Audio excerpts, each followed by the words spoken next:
This is Radharasa Sudhanidhi. We're continuing verse 62, which describes the supreme sadhana, sadhya and sadhana, and also we heard many of the glories of Radharani's form, her beautiful face, and her beautiful words, and the effulgence, the beauty of Radharani's face, and the beauty of her radiant, effulgent body have been mentioned here, and how she has a special mood of being a Sri Vrindavana Kunja Manju Grihini. She's a Grihini. She behaves sometimes when she's in a particular Nayaka Bhav, the loving mood of a transcendental heroine or beloved. It's called Vasika Sajika, where she's eagerly anticipating the arrival of her lover and waiting in the kunja, in the forest bower, love bower, and she decorates everything very nicely, personally with her own hands, to greet her lover. So we heard that she's a charming grihini. So the verse concludes after glorifying Radharani's form and her qualities and her activities. This is 62. Lavanyamrita vartaya jagadidam samplavayanti sharad rakka chandramanantameva vadana jyotsnabhir atanvati Shri Vrindavana kunja manju grihini kapyasti tuchamaho Korvan akila sadhya sadhana katam dattva swa dasyotsavam. We touched on it briefly in the beginning of this class a couple of days ago in verse 62 of Radharasa Sudhanidhi, how this highest fortune of attaining the direct service of Srimati Radharani as her handmaiden, Kinkari, maidservant or dasi, is the greatest of all possible spiritual attainments. And the way to attain that, the abhideya, or the abhyas, or the practice, the sadhana, that also is the topmost of all sadhanas. So this sadhana, this Manjari Swarup sadhana, or this Raganuga Bhakti, Manjari Bhav, Upasana, Madhurya Mai Manjari Bhav Upasana, this type of worship in the mood of this loving mood of lovers, Krishna and his gopis, Gopi Bhav, eternally liberated divine consorts like Radharani, Lalita, and all the gopis assisting them like Rupa Manjari and Rati Manjari. This is, of course, that path of sadhana, that marg, that bhakti marg, that is it's also the greatest. And any other type of sadhana, at least in the consideration of Prabhupada Saraswati, any other practices of sadhana which will lead to unlimited varieties of specified goals or sadhyas, prayojanas, they are compared to this sadhana, which I mentioned, in Rag Marg, and this goal of Radhadasyam and Radha's eternal service, they are all insignificant. Insignificant. He uses a very powerful and forceful Sanskrit adjective, tuchavam. He says, tuchavam aho. Aho, listen, it's amazing. Aho. Tucham. Korvan akila sadhya sadhana katam. All, listen, every other form of sadhana and sadhya, practice and goal, endeavor and attainment is simply tuchavam, insignificant, if compared to this. Compared to itself, or compared to material life of birth and death and misery. Any spiritual practice is, of course, good and beneficial and recommended for the adherents of those paths.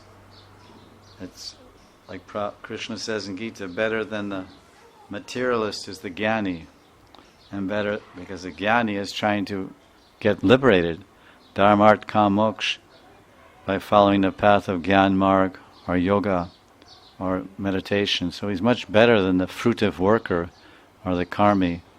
But even Krishna says higher or more developed in consciousness and possessing a higher aspiration is the bhakta who wants to attain ayodhya and love of Ram as a Ramdas and Sita Dasi, or he wants to attain Vishnu Loka, Narayan Loka, Vaikuntha, Mukti Prapti.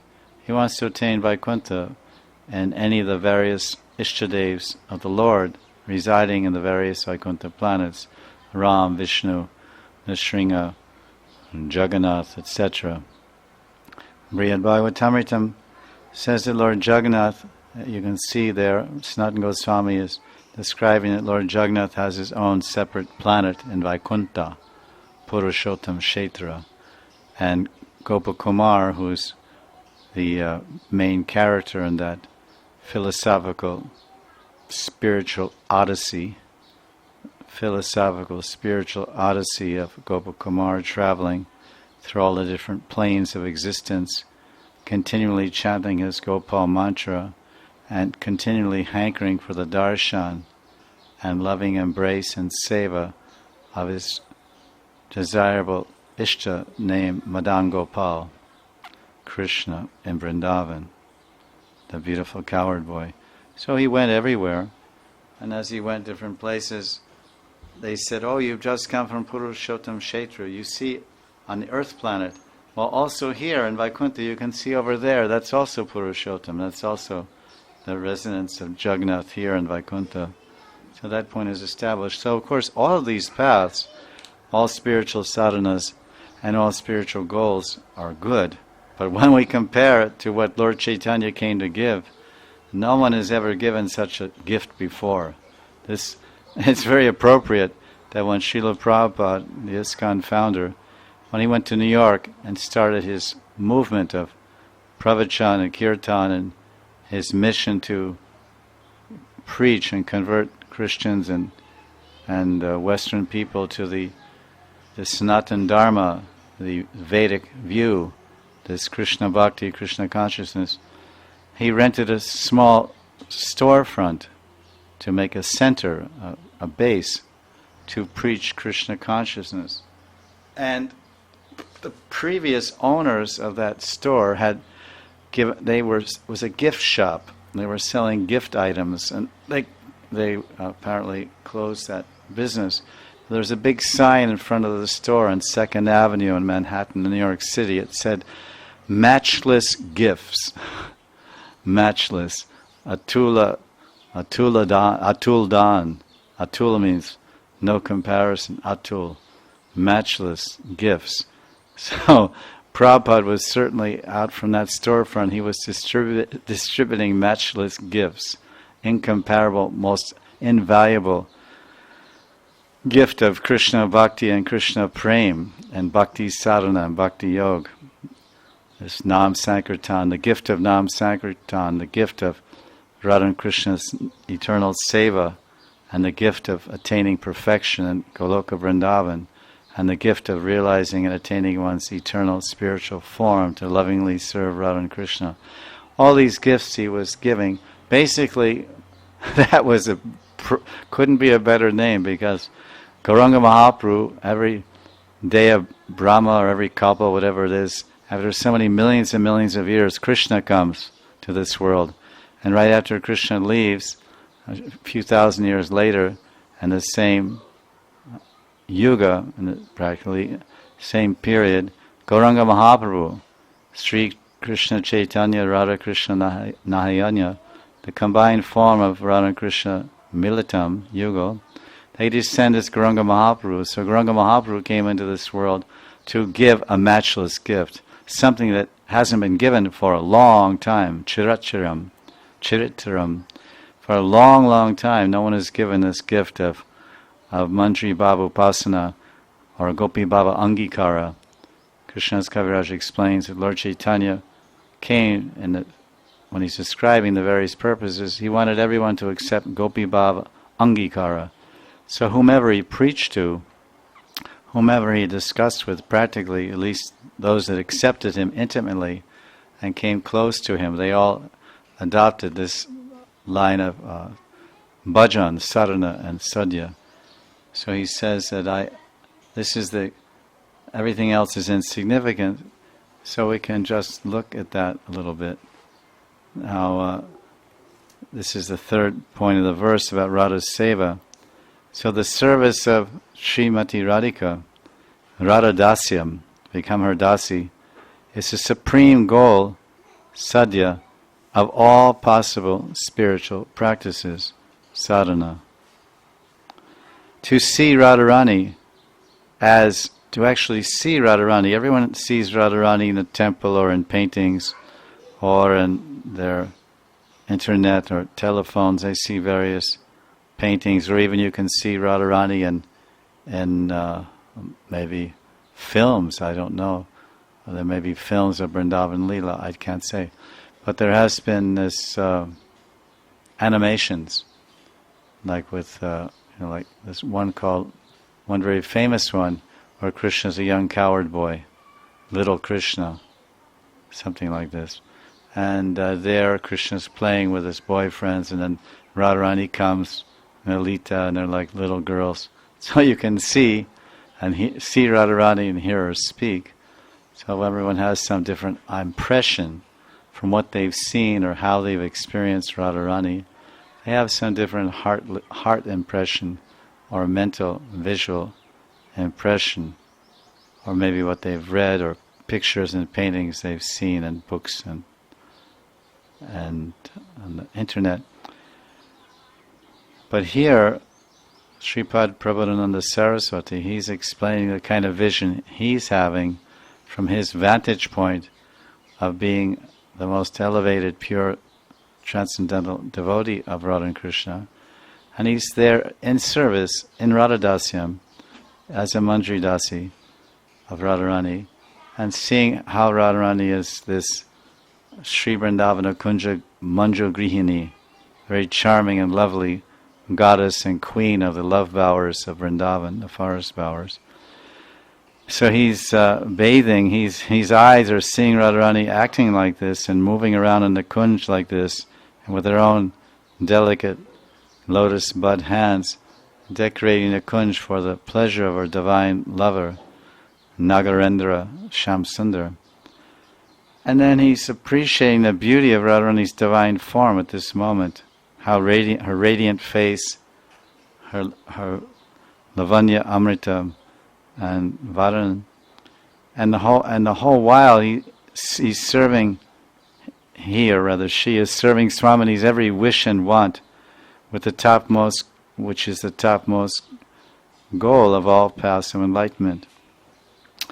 When one follows the path of Raganuga sadhana with this end in his mind and heart, in other words, if one adopts this idea that this is the sadhana that I want to practice, that I have some attraction and interest in worshipping Radha and Krishna,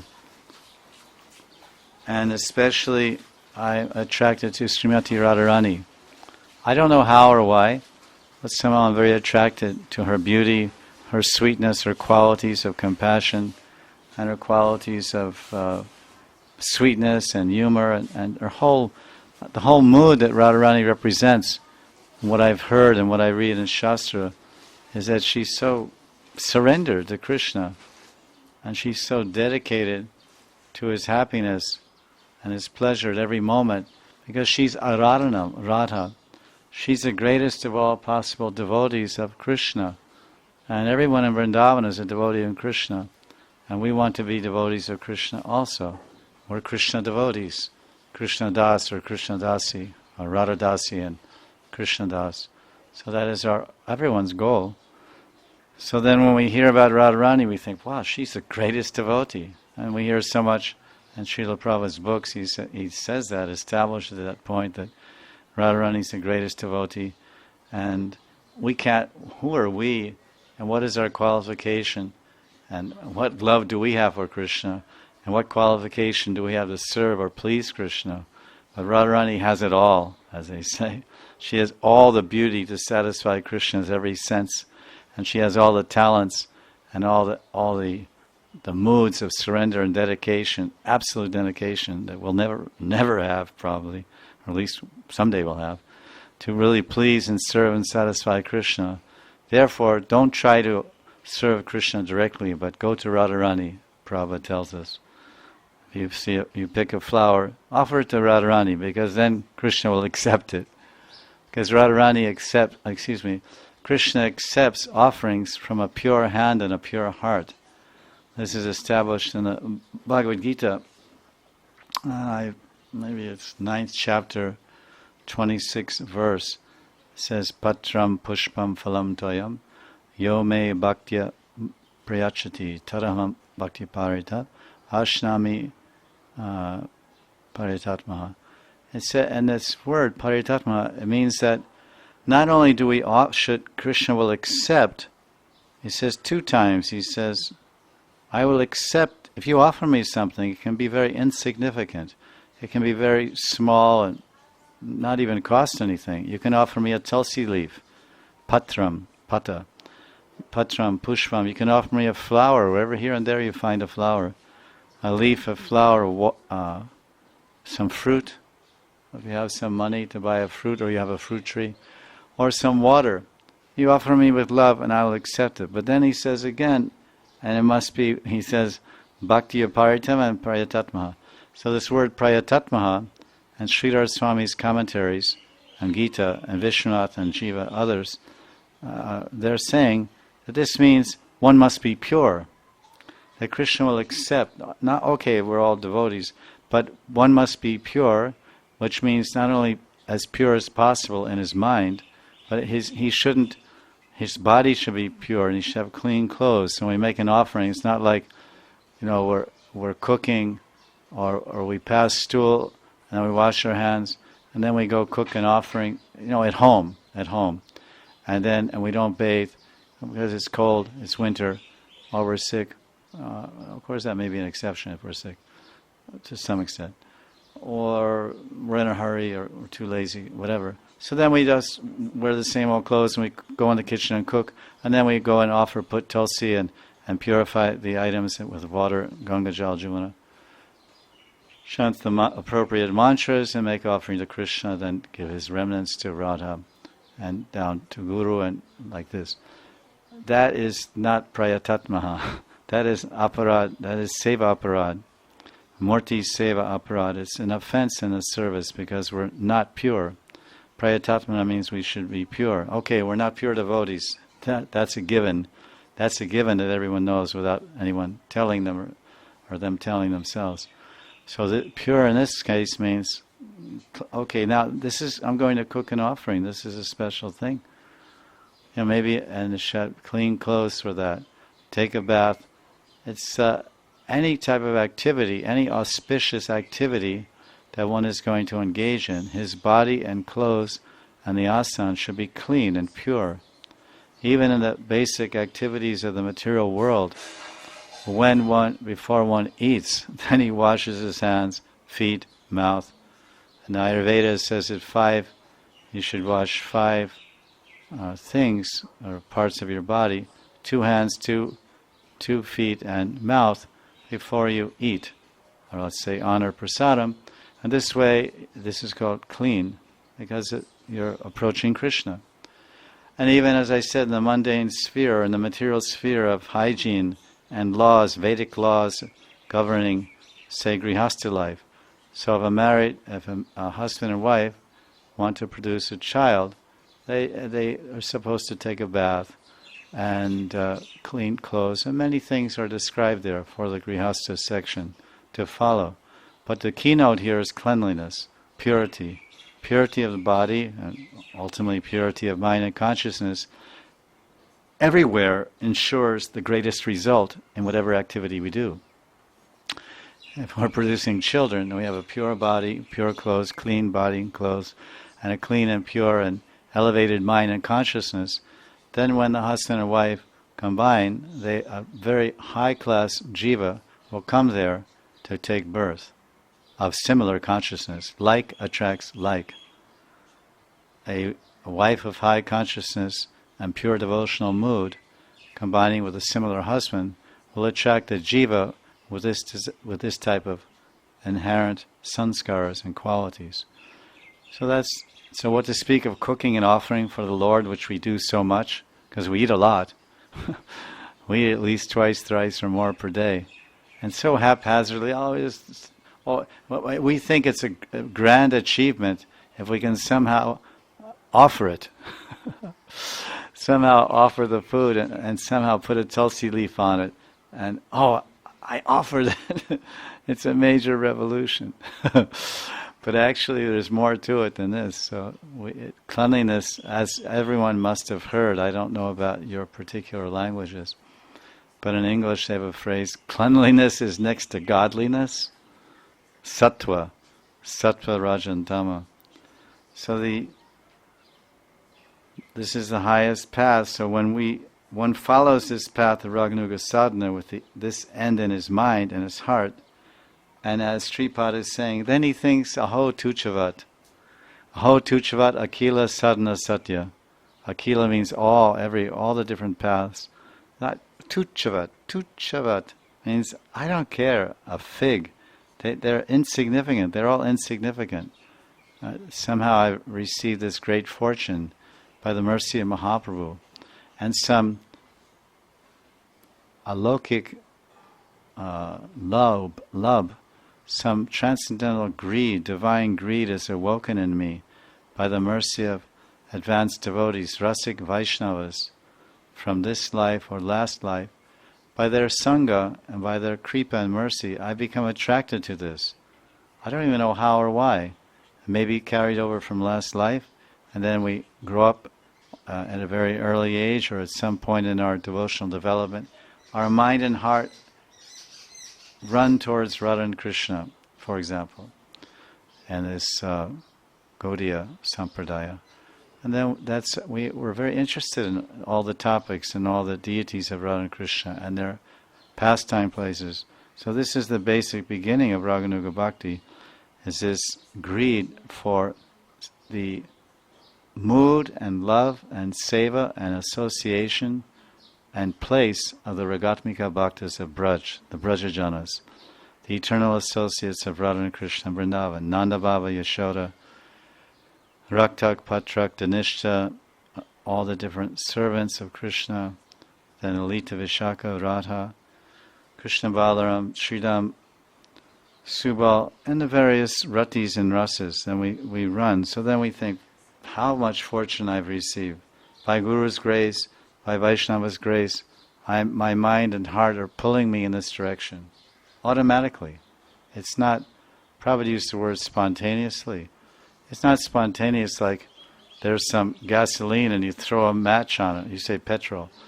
Throw some petrol on, and boom, it just spontaneously combustion. Spontaneous combustion means it instantly blows up. It's not the initial, the beginning of Raganuga Sadhana Bhakti is not a spontaneous combustion. It's not that one day you're practicing Vaidhi sadhana and boom, now I'm. It's not exactly. It may never happen like that. In Chaitanya Charitamrita, Krishna's Kaviraj says one may carry on and practice Vaidhi sadhana bhakti for thousands of lifetimes.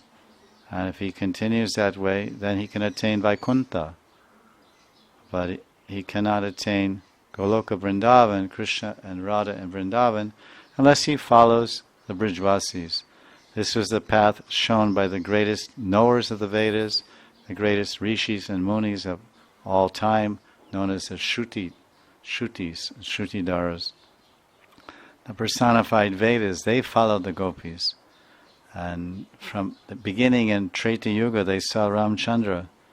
And by seeing Sita and Ram, they developed these conjugal feelings, this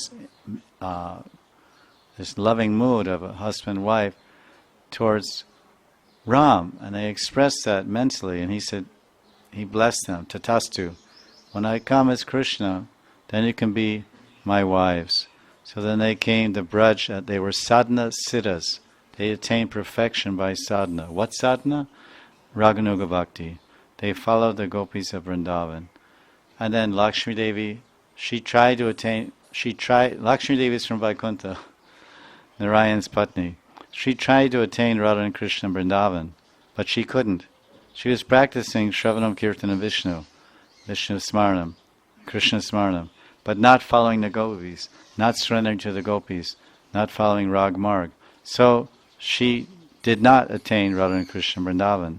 She attained a forest, Bailvan, Shrivan, on the other side of the Yamuna. So she came from Vaikuntha, and she ended in Vaikuntha. So we're discussing how, Sripad is saying that Akila sadhana sadhya tuchavat, that all that possible, any kind of sadhana and sadhya you can conceive of practicing, or any goal you can hope to attain, it's insignificant when you compare it to serving Radharani's lotus feet as her dasi in Manjari Bhav or Kinkari Bhav, which is kind of the conclusion of this verse 62. And of course, he's trying to encourage everyone about this point. So to attain Sri Radha's eternal loving service in the charming bowers of Vrindavan, she's so beautifully described here as Sri Vrindavan Kunja Manju Grihini. Grihini means housewife, but it means the lovely goddess of the Kunjas. So in Ramananda Samvad, that's of course in Madhya Lila chapter 8, Lord Chaitanya asks, what is the ultimate goal of life, which makes all other goals insignificant? Because this verse is talking about sadhya. Sadhya means goal, attainment, objective. What is the objective? We ask someone, what are you doing? I'm practicing sadhana bhakti. What do you want? Thank you. I want to go back to Godhead. People say, I want to go back home, or I want to go back to Godhead. So the idea is, I want to go to a place, the Dham, the spiritual world, but what do you want to do there? Well, basically we should say, I want to attain Krishna Prem. Whether I go here or there, it doesn't matter. Because that's Lord Chaitanya's teaching us. He's telling us the goal is prema. And Prabhupada is encouraging us, just get out of this consciousness, get out of this enjoying consciousness, get out of this material consciousness and world, and go there to the Goloka, the spiritual world. But everywhere, Prabhupada is also telling the goal of human life is prema, Krishna prema. So our goal is prema, whether we take birth again or not, it doesn't matter. Because if you're in prema, then you're in the spiritual world. Because the world, it's a world, we say world, but actually it's consciousness. That's why Prabhupada says Krishna consciousness. It's a plane of consciousness. So when one attains purity in mind and heart, and actually attains bhava and prema and bhakti, which is the ultimate attainment, then he doesn't feel that I'm not in the material world. He's called liberated. He's actually Jivan Mukta Sayuchate. Said Iha Yasya Harer Dasye Karmana Manasagira. Says Jivan Mukta Sayuchate that he's all his karmas, all his prabdha and aprarabdha and kutam and bijam, all of his karmas, anything that's material about him has been eliminated. And she, whomever, they are in divine consciousness. They are in pure Krishna consciousness. So the Bhagavatam is saying they're Jivan Mukta. They are already liberated. They're in the body, but they're liberated souls. So if they're liberated, it means they're free. They're not here. They're not. This is a place of bondage, Janma and Mrityu. So if they're liberated means freed from one thing. Someone ties you up, and then what does it mean to liberate you? It means they untie you, and you have freedom of movement. So when you're liberated, then you go to the Dham, the Param Dham. So even when they're here in this world, they're living in that consciousness. They're living in the spiritual world. So prema is our goal. So this is the topmost goal. So Lord Chaitanya is echoing the same point, because Sripad Prabodhananda Saraswati, and all of our acharyas, they take their lead, they get the foundation of all the philosophy. It's Gaudiya Siddhanta.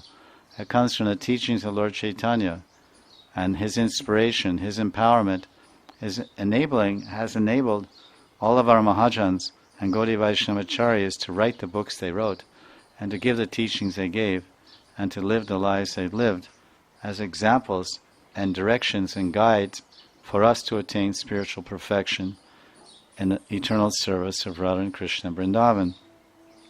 So when Lord Chaitanya said, there's so many goals of life, so many goals of sadhana, so many types of sadhana, which one is the best? And what does he say? Radhara prema sadhya shiromani mahima sarva shastreti vakani. Sarva shastreti vakani. The Vakya, Shastra, all the Shastras are saying, what are they saying? Radha Prem Sadhya Shiromani Mahima. This is Radha Prem. Love of Radharani is the crown jewel of all goals of human life, proclaimed by all the scriptures. So when God, our God is Radha and Krishna in the form of Mahaprabhu. And so God is asking on the behalf of all living entities, because people often say, they come to a spiritual movement or they meet some devotees and they say, oh, I'm confused. We often hear this word, I'm confused. Ever feel confused? So they say, I'm confused. There's so many gurus and there's so many paths and there's so many movements and so many institutions and so many books, and everyone is saying theirs is the best, I should go there and go here. I'm confused. I don't know which way to go. So Lord Chaitanya, he's saying clearly, this is as far as he's concerned, this is the Siddhanta, this is the Param Gati and the Param Sadhya, the topmost supreme goal for Gaudiya Vaishnavas.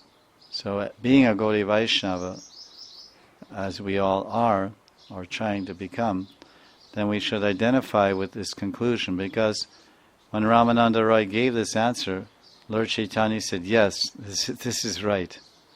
But when Ramananda Roy gave other answers to his questions, Gauranga's questions, then Lord Chaitanya said, no, this is wrong, go higher. At one point he was discussing, and their discussions, Ramananda Samvad, Lord Chaitanya said, how do you attain the goal of life? And Ramananda Roy said, oh, karma samarpan. You should offer samarpan. You should offer the Lord the results of your karma. Samarpan. And then Lord Chaitanya heard that answer. He said, no, I reject this. This is not, go higher, tell me more. And then he said, oh, what is the path? What path should we follow to attain perfection? Then he said, oh, we should do Nishkam Bhakti. Lord Chaitanya said, no, this is okay, but you must go higher. I don't accept this. Then he said, Sarva, he quotes Gita, he says, Sarva Dharman Prityaja Mamekam Sharanam Braja. We should surrender everything and just surrender everything to Krishna and depend on him and be fearless. Lord Chaitanya said, no, this is external, go higher than this. So even the conclusion of Bhagavad Gita, this is in Ramananda Samvad, Chaitanya Charitamrita, Madhya Lila, chapter 8.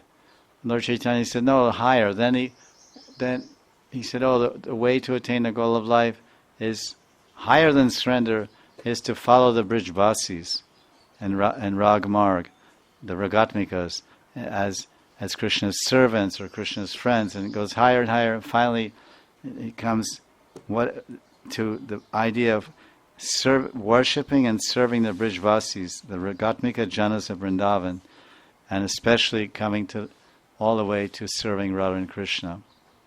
So here he's saying, what is the ultimate goal of life that makes all other goals insignificant? Which is exactly what this verse 62 is saying. What is the ultimate goal of life which makes all other goals? All other goals means akila or sarva. Akila sadhya, akila sadhan. All other goals. So Sripad Prabhupada Saraswati, who is an eternal associate of Radha Govinda and Gauranga, he's saying the same thing. all their goals and all their sadhanas are tuchavam.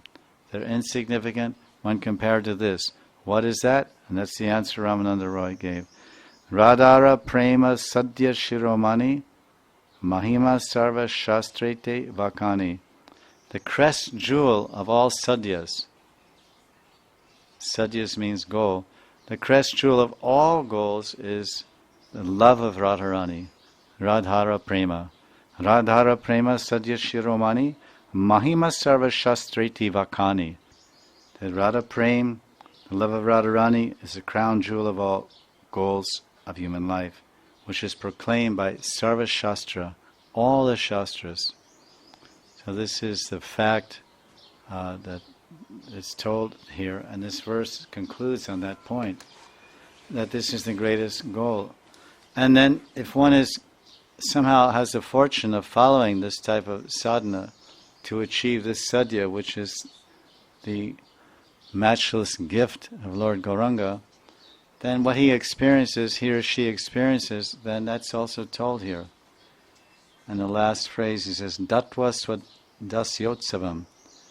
He's saying that this is a festival, Dasi Utsav, Das Utsav. Usually, if someone thinks of a festival, they think that they're in a festival, if it's to be really Utsav, or a festival of enjoyment, they may think that they should be the center. Someone may have a birthday party, then they are the center. Everyone's giving them gifts, everyone's coming to visit them or honor them or whatever is done in a birthday party. There's whose birthday? It's someone's birthday, some man or woman. Everyone's coming to congratulate them and wish them well and bless them. But here, it's a festival, a slavery festival, being a festival of slaves. So the slaves, in one sense, were slaves of love, were slaves of Radharani's loving service. A maidservant means you do anything, you're a handmaiden. Whatever I tell you to do, you do. So that's a festival, the festival of Seva, Sevotsava. So it's called Dasi Otsav Swadatam. Datva. When will you give this to me? O Radharani, in this verse it says, you have bestowed. One translation says, you have bestowed. And so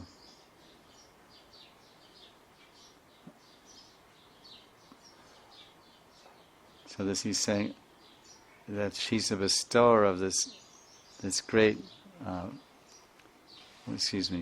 she's,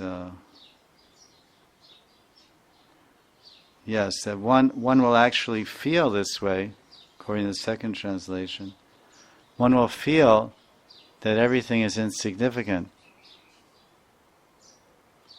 Many times devotees have practiced different paths and different spiritual practices before coming to Krishna consciousness, or maybe even a context of Krishna consciousness, practicing Vaidhi sadhana.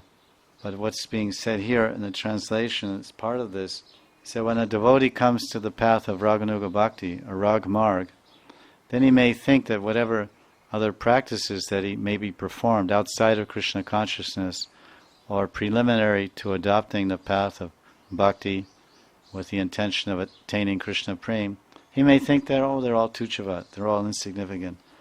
So when someone, Datva says Rasotsavam, if Radharani somehow, Radharani bestows the great gift of her seva, of her service, and accepts us as one of her aspiring maidservants, a sadhaka of Raganuga Bhakti, then one feels that he's really attained great fortune, that he's really attained, it's a festival, life has become a festival for his consciousness, a festival for his mind, a whole new paradise and paradigm, a whole new paradise and paradigm opens in his mind and heart. Because before that, now he had the follower, the Raganuga Bhakta, on the path of Manjari Bhavupasana. It's a very specified. He has guru, Diksha and Shiksha Guru are guiding him on the path of bhajan and the path of meditation and smaran. So as he treads that path, it's very specific and it has its guidelines. And when you practice this, like anything, like you may get a book on yoga, Hatha Yoga, and you take it home and you learn Surya Namaskar and you learn some asanas. That's one way to do it, and you can get some good knowledge. But if you're fortunate to meet a very compassionate and good teacher of yoga, then you can learn very nicely and much more perfectly. And avoid some of the pitfalls or maybe mistakes. You may even injure yourself without a teacher if you perform Hatha Yoga the wrong way, hurt your neck or different things like this. Or what to speak if you have high blood pressure, and then you decide, you look at the yoga book and it says, Shirasana is very good. It's very good for health, Shirasana, standing on the head. But if you have high blood pressure, even if you're taking blood pressure medicine to pacify it, it's very, very dangerous asana. Very dangerous. And the book may not tell you that, but if you stand on your head, you may have a heart attack or a stroke. So therefore, before one has proper guidance on the path of bhakti and meditative practices, it may be a little scattered and not focused or clearly understood.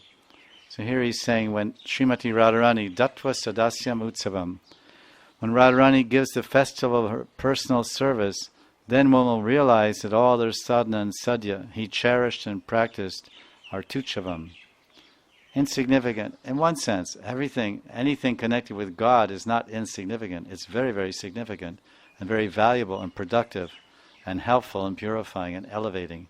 Because without primary school, you can't go to secondary school. And without secondary school, you can't go to a university. So everything is unified and connected. But it's above, it's kind of above vichar. He's saying, in other words, if you get something wonderful, you'll think, well, what I had was okay, but this is better. You may have had an average type of car, but somehow by good fortune you got a very comfortable, costly car. And you always think, this is so good. And that one was so insignificant. But it's just his mood. He's saying he may feel like that. But everything, whatever path we're on, whatever spiritual practices we're performing, is all by the mercy of Guru and God. So we're thankful. We're ever thankful and ever grateful for whatever we've received and whatever we're practicing. And if by chance, if by the mercy of Guru and Krishna, we are promoted and come to another level of sadhana, another level of practice, then we may certainly appreciate whatever we had, but then we'll very much appreciate what we've attained. We'll very much appreciate that. So this is kind of the synergy of all the different steps that a sadhaka will take in order on his path of perfection. Gratitude is a keynote. We're always grateful.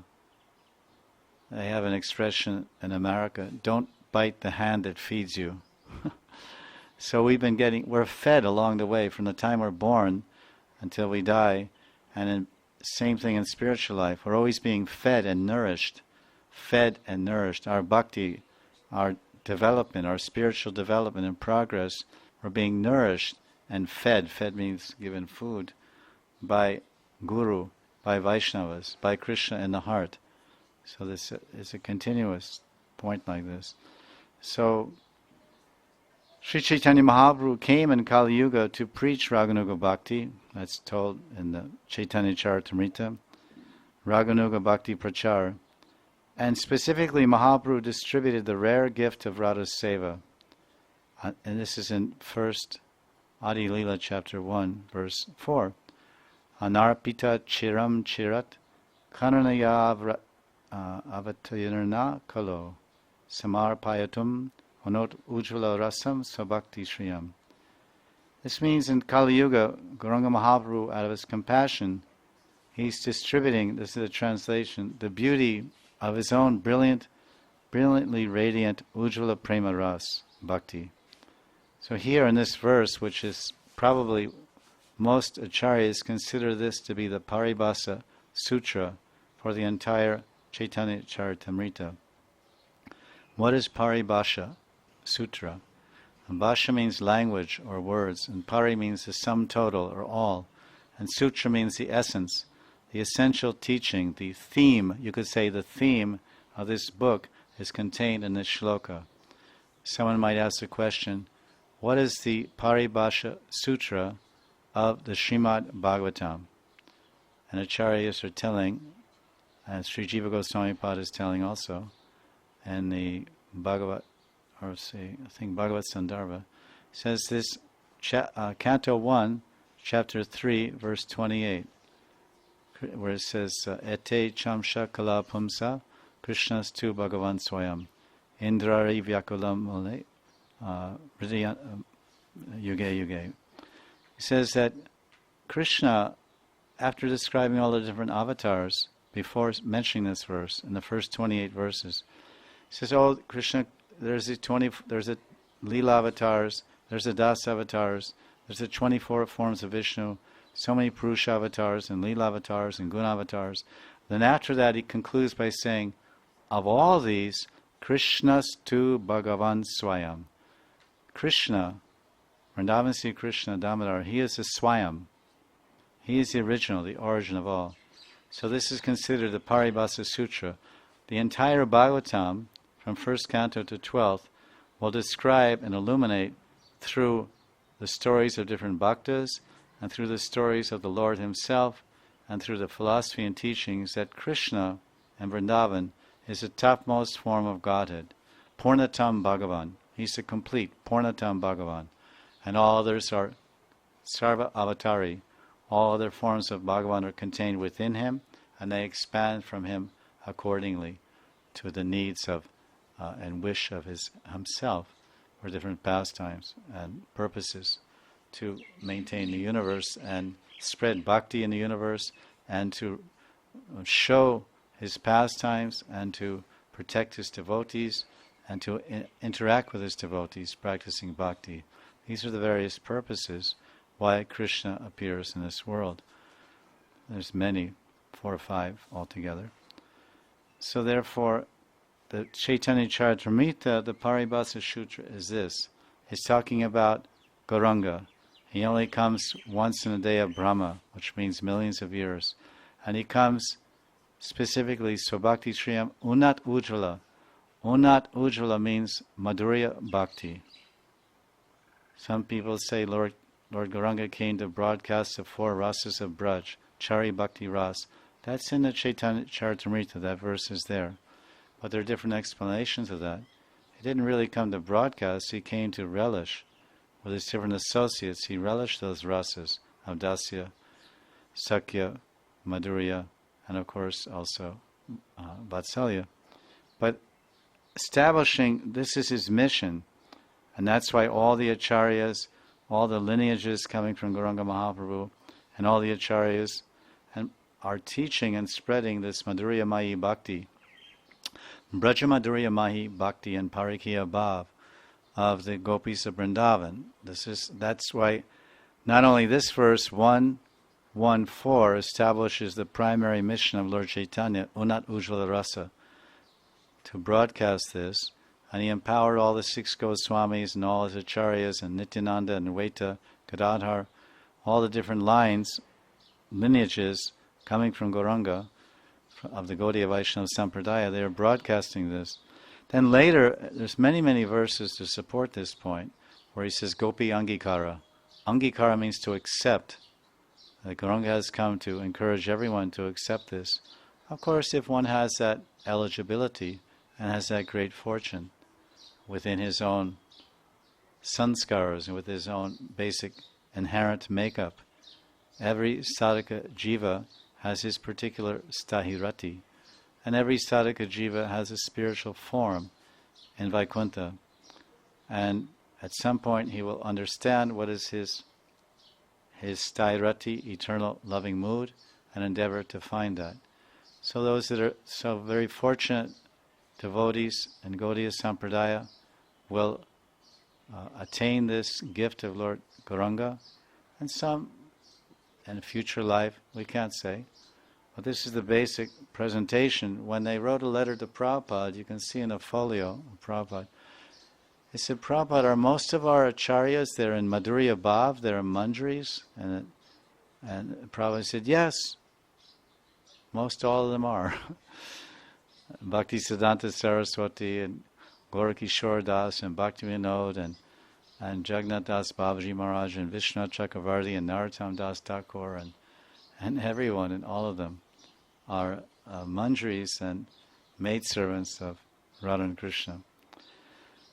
So the Goswamis, the 6 Goswamis, to put it simply, the Lord Chaitanya came to bestow Manjari Bhav, the service of Srimati Radharani, as her confidential maidservant, or Manjari.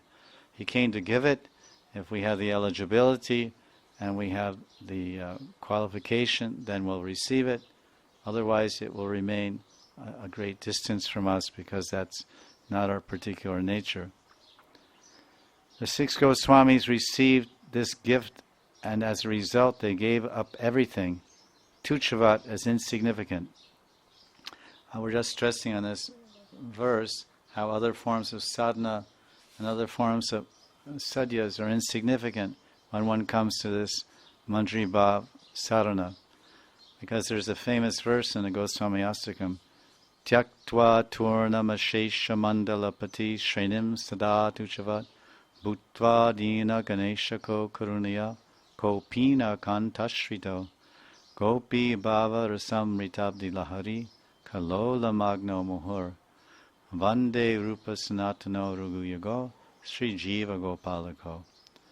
Rupa and Sanatan and the other Goswamis, they were all Vaishnavas practically from birth. I think all of them were Vaishnavas from birth. They're all Nitya Siddhas, of course. But we see in their Gaur Sarup, they were taking positions as kings or ministers. You take, for example, the life of Rupa and Sanatan, brothers, Rupa and Sanatan. From the very earliest of life, they were reading Bhagavatam, they were enacting the pastimes in their village where they grew up in Ramkeli in East Bengal, in Bangladesh. Sanatan and Rupa, at a young age, they used to enact Krishna's Brajalila. And they had some lakes there in their village, and they named one lake Radhakund and one lake Shamakund. They used to play there and the demon-killing pastimes. So they were very much absorbed in Krishna consciousness. And Sanatana Goswami was regularly studying the Bhagavatam, and that was his life's mission practically. From a young age, he had a dream. And his dream, Sanatana Goswami dreamed of a beautiful Brahmin boy came in his dream and donated him a Bhagavatam and told him he should read this and study it every day. And he already was, of course, reading the Bhagavatam. And then he got that dream as a young boy, and he woke up and said, oh, that was amazing.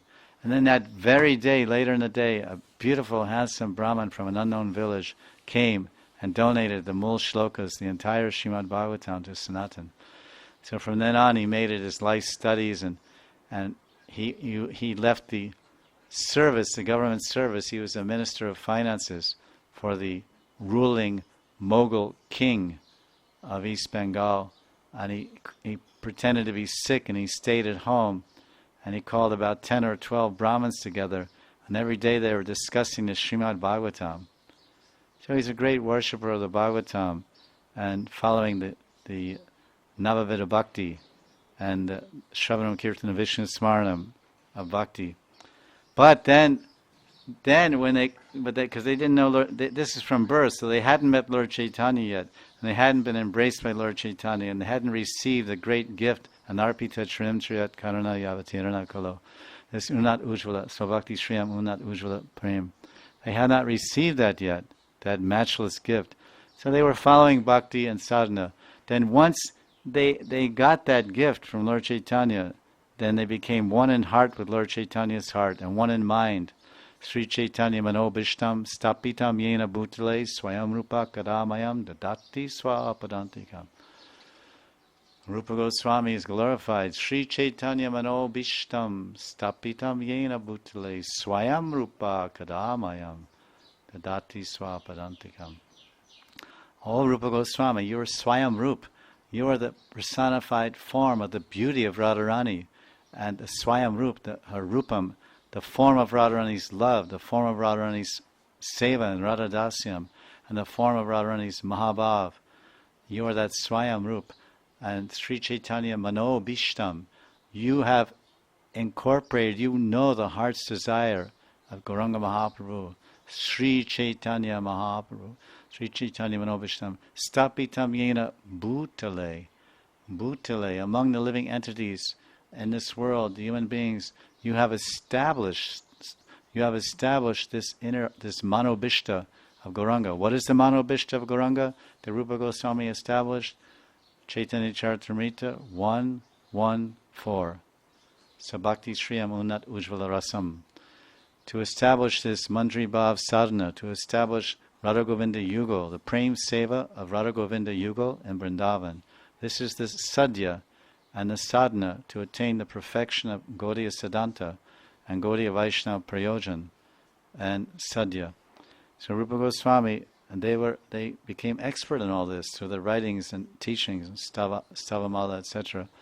So therefore, when Srinivasacharya was glorifying them, he said they were, before they met Lord Chaitanya and received this great gift, they were following so many different types of sadhana bhakti and vaidhi sadhana. Then tyaktva torna mashesha mandalapadi shrenim sada tuchavat. Again the same word. This word tucham in the verse. Akila sadhya sadhana tucham. Aho! Sripad is saying, oh, listen. All other forms of sadhana and sadhya, practices and goals are insignificant.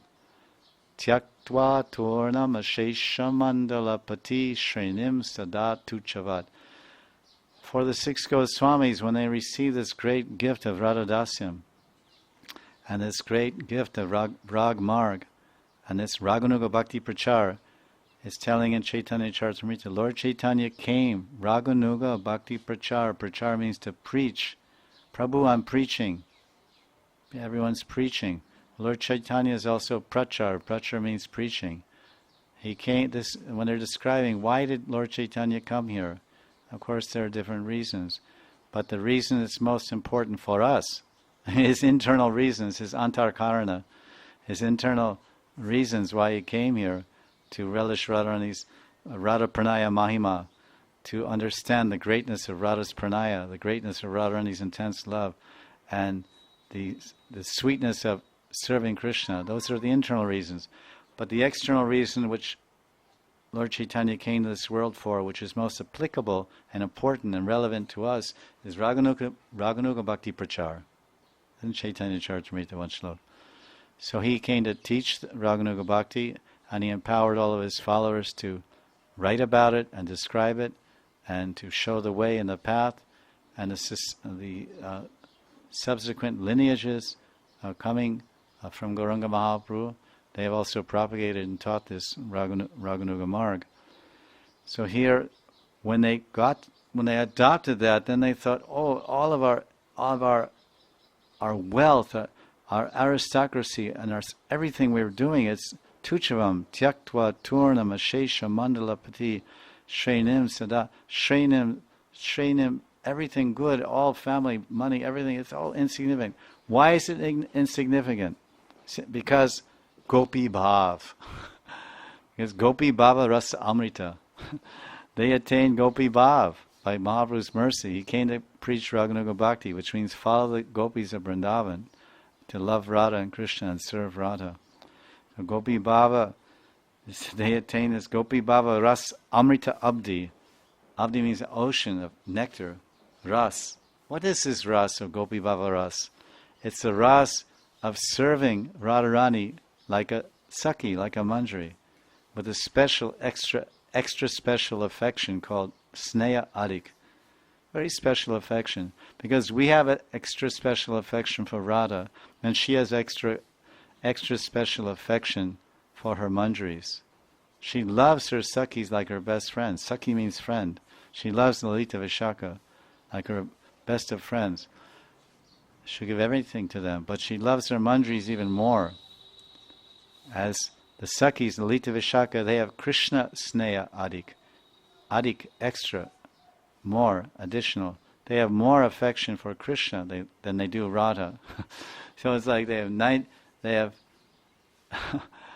say enough more, but the Manjaris they're special. Only the Manjaris, Radharani's personal, confidential maidservants.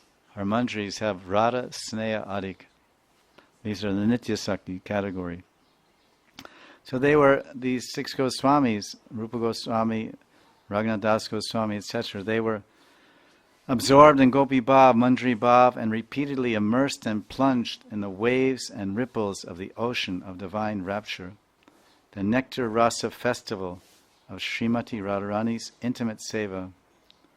By the mercy of Sri Chaitanya Mahaprabhu and Srimati Radharani, they received this, as it's told, Swadasya Utsavam. By the mercy of Gauranga, they got the Utsav, the festival, Seva festival, Radharani's service. So by sending her representative, Sri Guru, to initiate a fortunate soul and train them in Raganuga Bhakti, which leads to the great festival of Radha Dasyam, the eternal loving service of the lotus feet of Srimati Radharani. This is the Dasya Utsav.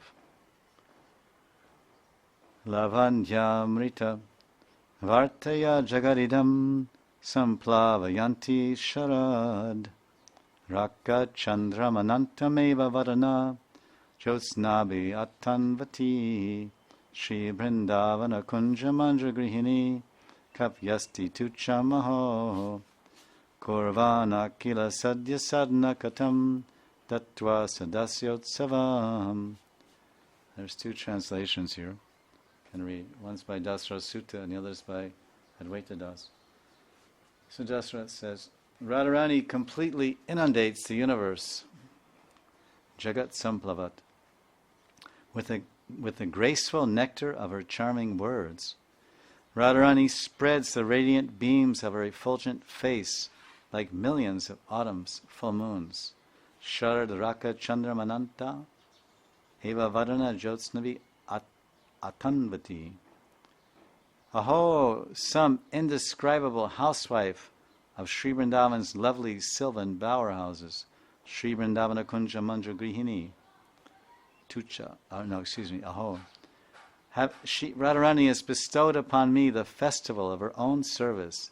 Thus, she has made all spiritual practices and goals useless and insignificant. Shri Radhika, the lovely queen of Vrindavan's forest, makes all spiritual goals and practices insignificant when Radha bestows the festival of her service. Dattva Swa Dasyotsavam. Radha, what is the quality of that Radha, that very kind and beneficent Radha who has kindly given the festival? Well, ultimately, she's given the seva of her lotus feet as her handmaiden, which will lead to that Prema Utsav, that Premaras Utsav, that Premaras Seva Utsav, that great festival of loving service when we attain perfection. What are her qualities? What is her beauty? What is her form like? Well, Shripad describes it in the rest of the translation. Radha inundates the whole world with the news of her nectarian beauty, and her face shines like innumerable autumnal moons. So I think we'll stop there, and then tomorrow we'll start with verse 74, which describes Madhura Ras. Jai Jai Shri Radhe, Jai Jai Shri Radhe, Jai Jai Shri Radhe.